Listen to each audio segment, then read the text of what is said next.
Hello, good evening, Nigerians.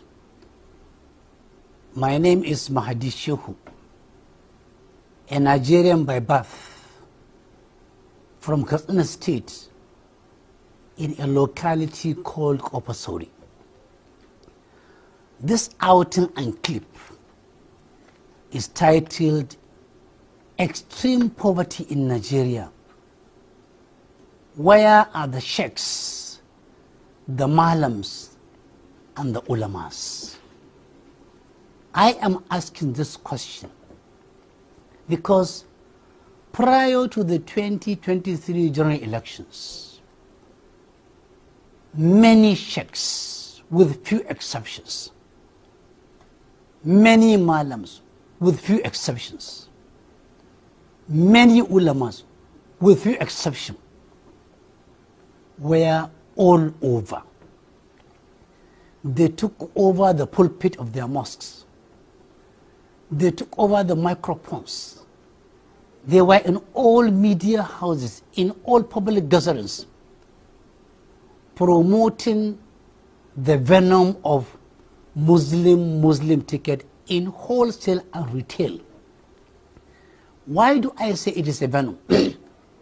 In a country with millions of Christians and followers of other influences other than Muslims, you can't tell me that there is no Christian worth his own salt and name that can become a deputy vice president from the deputy president or vice president from the northern extraction.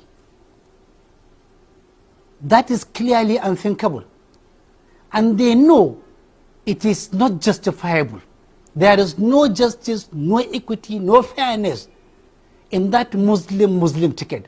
But they went ahead for some very clear reasons to promote, to protect, to project that unwholesome project of Muslim ticket. They influenced their congregations. They quoted verses of the Quran, interpreted those verses to serve their own purposes. Before you say Jack Robinson, it was all over.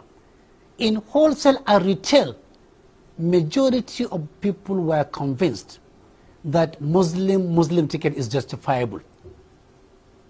And we saw the results, especially in the northwest and northeast. They sold the ticket, even though 14 million people in Nigeria said no. The voices of Obi and the voices of Atiku said no. In unison, over 14 million people.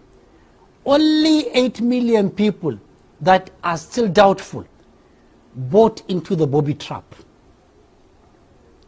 Now it is Muslim ticket at play. Increasing hunger, starvation, insecurity all over the horizon. People are traumatized, confused, bewildered, and dislocated. Everybody today in Nigeria is on his own. Everybody for himself, God for us all, survival of the fittest, and the devil take the hindermost.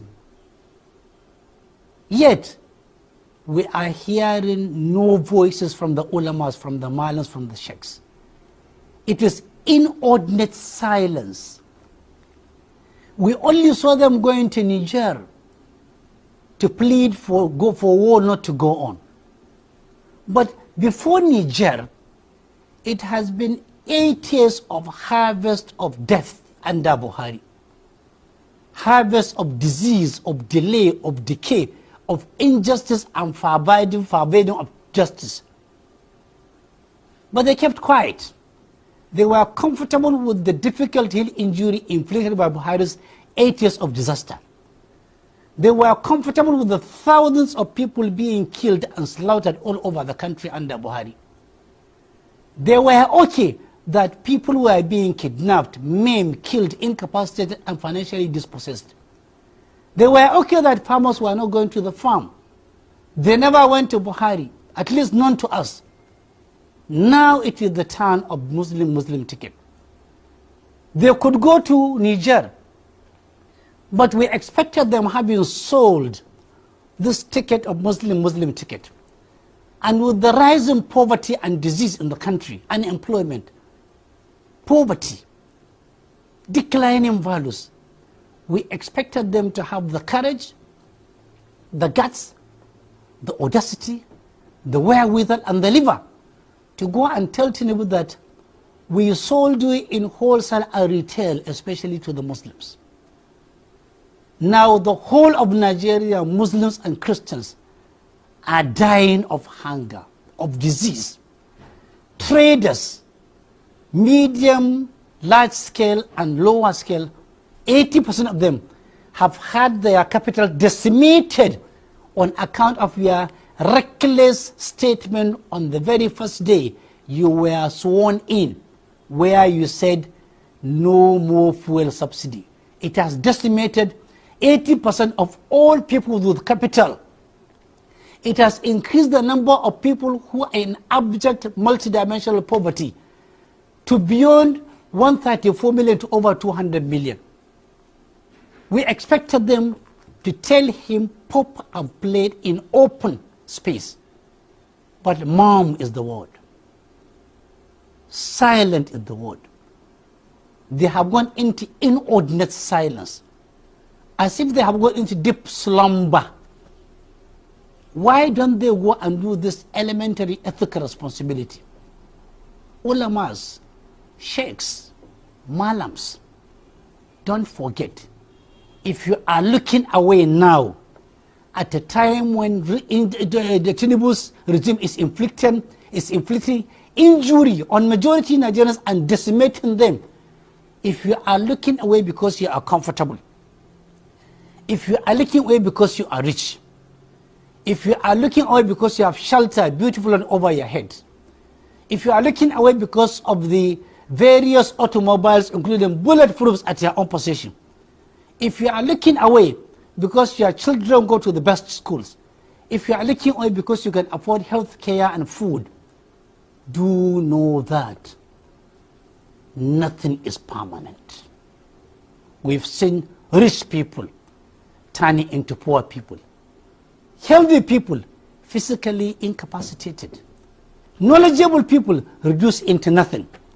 There is no exception. Nobody is an exception to this rule from Allah Ta'ala. If you can't talk now, you will definitely talk. Willy-nilly, now and wakarhan, whether you like it or not, on Judgment Day, ulamas, malam, sheikhs, alarammas, along with rich men, people endowed with wealth, along with the leaders elected and appointed and those who inherited power,